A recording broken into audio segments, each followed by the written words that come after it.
Oil prices are soaring after an Israeli strike on the world's largest natural gas field, raising fears that Iran will retaliate with more attacks on oil and gas facilities. Here at home, gas prices are up 5 cents since yesterday. As for the Trump administration, the country's top national security officials today found themselves caught between a rock and a hard place. On one side, reality and the facts. On the other side, Donald Trump and his shape-shifting and sometimes contradictory explanations for why we went to war with Iran, when we went to war with Iran, what our goals are in the war with Iran, and when we expect to achieve those aims.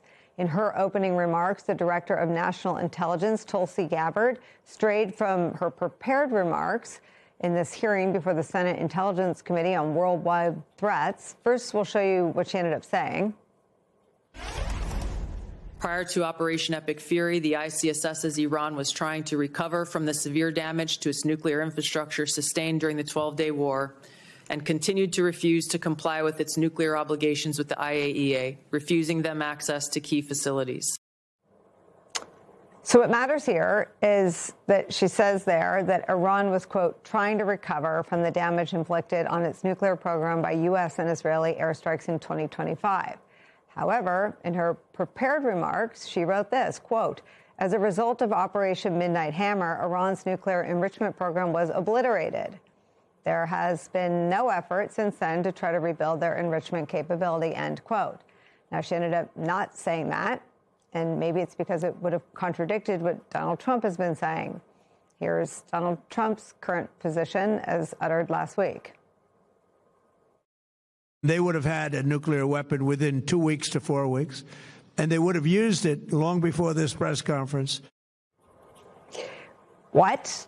Iran was 2 to 4 weeks away from a nuclear weapon?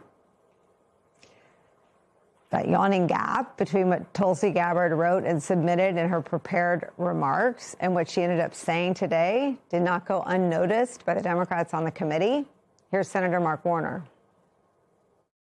You omitted that paragraph from your oral opening. Was that because the president had said there was an imminent threat 2 weeks? No, sir. I recognize that the time was running long, and I skipped through some of the portions. So you chose to take my oral delivered remarks. You chose to omit the parts that contradict the president. She was running long and decided to edit out for length the part about where Iran was in its nuclear capabilities. That's historic in its own right. Bad news for Gabbard is that it went downhill from there. Gabbard admitted that even after weeks of airstrikes, Iran's regime remains intact, if degraded. At other points, Team Trump's top intelligence officials struggled to explain what Donald Trump knew and had been told would happen if they struck Iran. Here's Senator Michael Bennet questioning CIA Director John Ratcliffe. I know, Director Ratcliffe, that you warned President Trump that if Israel assassinated the supreme leader, the IRGC would replace him with potentially a harder line puppet. In fact, I think what was clear is that the likelihood was that it would be a hard line puppet. Do you disagree with that characterization of the intelligence? To that specific question, what we knew was, first of all, I guess I have to address up front, so much of what you related in there, the difference between political rhetoric versus... Not political rhetoric. I'm quoting the President of the United States. Political rhetoric versus military... Director, I'll ask the difference between that and military and intelligence execution. But here's the most important thing. You mischaracterized this as saying there aren't clearly defined goals. The defined goals are very clear. Degrade and destroy the missile inventory and drone inventory, delay and degrade the military industrial base and factories that produce that, degrade and destroy the IRGC Navy that could control the Strait. These are all defined goals that were set out specifically. The premise of the question is that... time back, Mr. Chairman, I can't get a word in edgewise. He won't answer the question, and then he's taken a minute of my time. Trump's national security team having to sidestep Donald Trump's contradictory public explanations for why we are at war with Iran is where we start today with some of our favorite reporters and friends. New York Times investigative reporter focusing on national security, intelligence, and foreign affairs, Mark Mazzetti is back with us. Washington Post reporter John Hudson is here. He covers the State Department and national security. Also joining us, former director of the CIA, now our senior national security and intelligence analyst, John Brennan's here. John Brennan, I start with you. I am slightly ashamed of still having the capacity for sympathy and empathy for these officials, but I do. And I just explained to people that nobody made Tulsi Gabbard say the things in her prepared remarks other than Tulsi Gabbard. So what Tulsi Gabbard intended to say, Tulsi Gabbard couldn't say because of what Donald Trump has said. And Mark Warner was simply calling her out on her own discrepancy between her own prepared remarks and her own statement, which she tried to chalk up to, quote, I edited that part for length. Seems like it got to the heart of the matter, no? Yes, it was a very sad and troubling demonstration of the politicization of the intelligence community. What I really welcomed was the fact that in her prepared remarks, which were prepared by intelligence professionals, they stayed true to the facts and they provided the best analysis. But Tulsi Gabbard and others, the civilians, were doing their best to try to avoid saying anything that was going to antagonize the White House and Donald Trump. But it is clear that there is a contradiction and inconsistency between the intelligence basis that the intelligence community had provided to policymakers and the stated rationale and explanations, rather twisted, that have been coming out on this Iran war. And, you know, Tulsi Gabbard and John Ratcliffe, I think, were caught there by the senators trying to make sure that the American people were able to hear from the leadership of the intelligence community. Unfortunately, I think they, again, avoided doing anything that was going to upset Donald Trump. Mark Mazzetti, let me come to you. And if I've been keeping a list of what they've publicly stated for rationales. I've got Trump as the only one who has said that we are at war with Iran because they were, quote, two to 4 weeks away from having and using a nuclear weapon.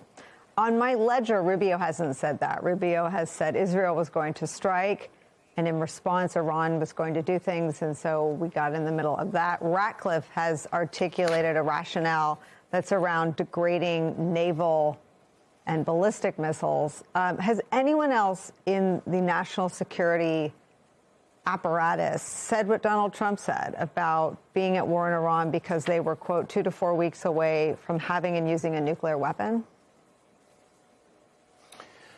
I think it was the day before the war, Nicole, we spoke and talked about this 11th hour case that was being made for war, based on the idea that Iran was a kind of imminent threat. And even then, the week before the war, you heard national security officials asserting all sorts of different things. One of them being Steve Witkoff, who had said, I think, that Iran was 1 week away from a bomb. And he then never repeated that, and then until we heard the president talk about 2 to 4 weeks. There has been not only the justifications for the goals of the war, but also the reasons about the threat that Iran poses have been all over the map. I think what you saw today is sort of how American officials are trying to square what's fundamentally in tension. This idea that back in June, the president said Iran's capacities to enrich uranium were totally and completely obliterated, right? And the more you accept that, the less you can justify the imminence of the threat today. And I think that's what we're seeing, that's what we saw play out in today's hearing. Mark Mazzetti, didn't they fire somebody who refused to toe that line about, quote, total obliteration from the Defense Intelligence Agency?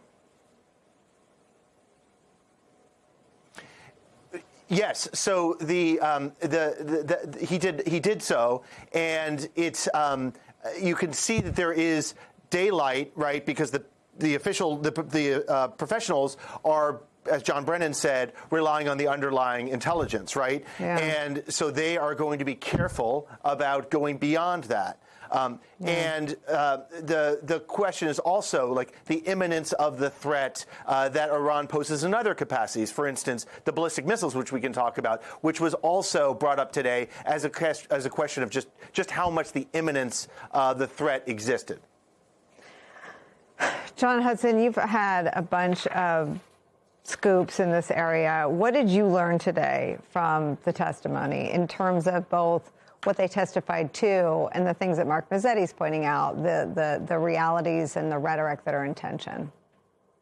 Yeah, I mean, one of the things that I learned today, and what was my takeaway, is that it is my understanding that Tulsi Gabbard wanted this hearing to be postponed.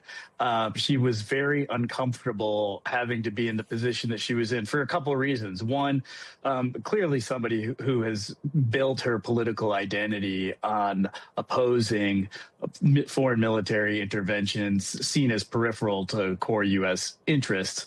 But two, we just saw a very high-profile resignation of one of her underlings, Joe Kent, who reports to her, who came out defiantly against the war. And this was something. So on both cases, she did not want to reveal any misgivings about the conflict, even though it directly contradicts much of what she has built her career on, and also questions about Kent and his resignation letter. Which was a stirring and searing indictment of the war in Iran, saying that it wasn't in America's interest. There was no imminent threat from Iran. And these are all things that came up in the hearing, but she played it very close to the vest. So what I learned from her is she was not in a place where the Joe Kent was in, where he wanted to quit. And he wanted to call out what he saw. And she also wasn't in a position that J.D. Vance was in, where J.D. Vance has actually stood in support of the president's war in Iran, despite Vance's historic opposition. What she did is reveal as little as possible about her personal views and just tried to stay out of the limelight in a way that would anger President Trump.